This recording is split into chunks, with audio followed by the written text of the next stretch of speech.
આ જે મામલતદાર કચેરી છે ને એની બહારનો ભાગ તો તમે પણ જોવો જ, કારણ કે પ્રવેશના ગેટ જ કેવું છે, ઉકરડા જેવી હાલત છે સાહેબ.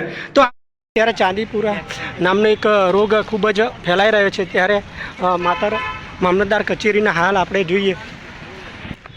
જ્યારે ગંદકી ફેલાય ત્યારે રજૂઆત આપણે મામલતદારશ્રીને કરવાઈએ છીએ, પરંતુ અહીંયા મામલતદાર કચેરીના જ હાલ જો પોતે જ ગંદકી ભેરી કરી રહ્યા હોય તો આપણે આ રજૂઆત કોને કરવી? આ છે માત્ર મામલતદાર કચેરીના હાલ, અને આ છે મામલતદાર કચેરીની બહારનો જ ભાગ, અને મામલતદાર કચેરીમાં કેવું કેટલી સ્વચ્છતા એ જોઈ શકીએ.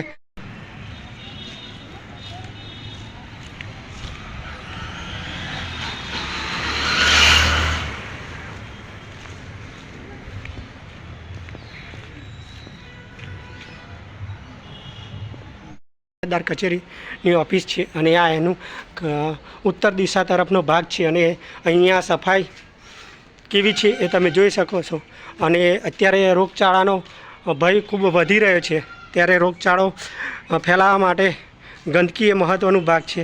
જ્યારે ગંદકી ગામડાઓમાં આપણે વાત કરીએ કે ગામડાઓમાં ગંદકી છે, પરંતુ ખરેખર તો અહીંયા તો માત્ર મામલતદાર કચેરીમાં જ આવા હાલ છે. મામલતદાર કચેરીના આ ઓફિસ છે.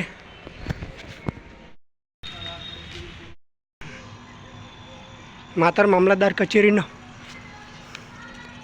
ઓફિસ છે, અને આ જોઈ શકાય છે તેનું હાલ. માત્ર મામલતદાર કચેરીના હાલ છે. માત્ર મામલતદાર કચેરીની ઉત્તર દિશા તરફનો ભાગ છે.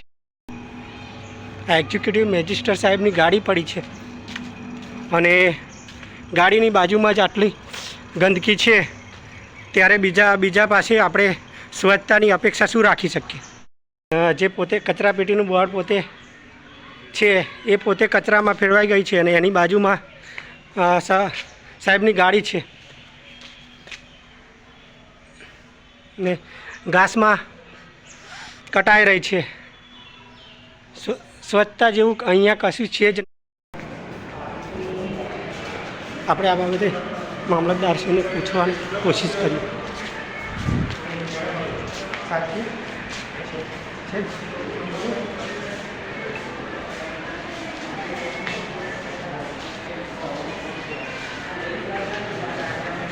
આ છે મામલતદાર ઓફિસ, અને સાહેબની મારે રિક્વેસ્ટ કરવાની છે. સાહેબ આવો. સાહેબ અહીંયા પણ સાહેબ મારી બીજી કઈ રજૂઆત નથી. કચરો બધે જ જો રોગ ચાલુ હોય સાહેબ, અને એટલે હા વાંધો નહીં, મારી સાહેબ બીજી કઈ રજૂઆત નથી. અહીંયા જે છે ને જે કચરો, એ કચરો તમે જોઈ ને તમને એવું નથી લાગ્યું કે સફાઈ કરવી જોઈએ સાહેબ? આ જે મામલતદાર કચેરી છે ને એની બહારનો ભાગ તો તમે પણ જોવો જ, કારણ કે પ્રવેશના ગેટ જ કેવું છે, ઉકરડા જેવી હાલત છે સાહેબ. તો આ બાબતે તમારું શું કહેવું છે?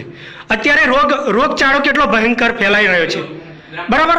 અમે સામાન્ય માણસ છીએ, અને અમારી રજૂઆત છે સાહેબ.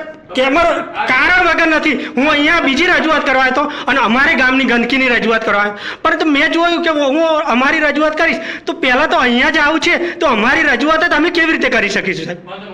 બરાબર? તમે હા, અમે અપેક્ષા રાખીએ કે એ સ્વચ્છ થઈ જાય. Thank you sir.